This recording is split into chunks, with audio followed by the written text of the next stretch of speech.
Humarap sa kamera ang mga kinatawan ng Meta, ang parent company ng Facebook. Kaugnay ito ng mga hakbang para labanan ang pagkalat ng maling impormasyon sa naturang platform. Para sa ibang detalye, nasa linya ng telepono si Marian Enriquez. Marian, ano bang update dyan sa hearing?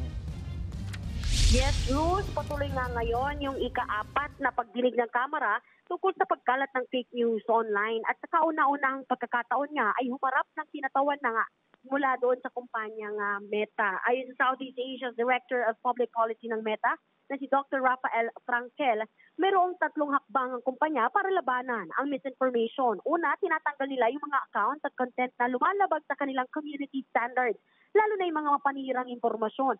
Binabawasan din nila yung pagkalat ng low-quality content, lalo na yung mga na-fact-check na. Nagbibigay din sila ng impormasyon sa netizen sa paggamit ng karagdagang konteksto para makatulong sa pagdedesisyon kung ano ang babasahin, paniniwalaan o pwedeng i-share na content.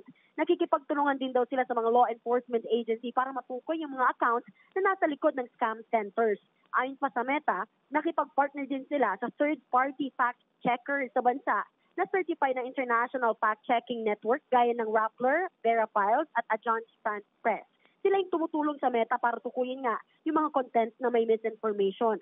Rules gate naman ng ilang kongresista, dapat mayroong local office ang Meta sa bansa dahil hamon nga raw kasi yung pagpapaabot ng mga reklamo sa naturang kumpanya dahil nasa Amerika at Singapore yung kanilang mga opisina. Rules?